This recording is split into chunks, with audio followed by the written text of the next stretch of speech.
Most Americans don't realize how seriously threatened freedom of speech is today. The Organization of the Islamic Conference, which is 57 Muslim governments and the largest voting bloc in the United Nations today, has organized a concerted effort at the United Nations and internationally to restrict freedom of speech and to criminalize what they term defamation of religions, but what, if you read the substance of what they're saying and what they're trying to do, essentially amounts to criminalizing any speech about Islam that they don't like, which includes explicitly study by non-Muslims of the motives and goals of the jihad terrorists themselves, which would render us mute and defenseless in the face of the advancing global jihad threat.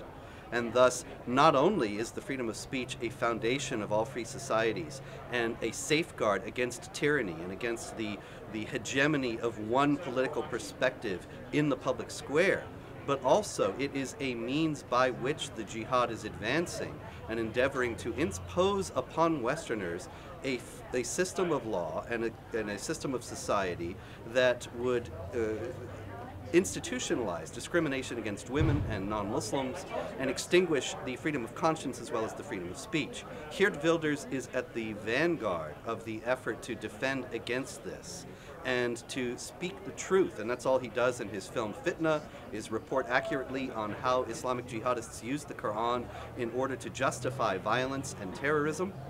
And he is being prosecuted for this in his own country, as well as facing prosecution in France and in Jordan and potentially elsewhere if the United Nations resolutions that the OIC is pushing gain more traction. And thus it is incumbent upon all free people and all who oppose this Islamization effort and want to stand for the equality of rights of all people, the freedom of speech, the freedom of conscience, and all the underpinnings of free societies, to stand with Wilders and against these efforts to extinguish freedom of speech.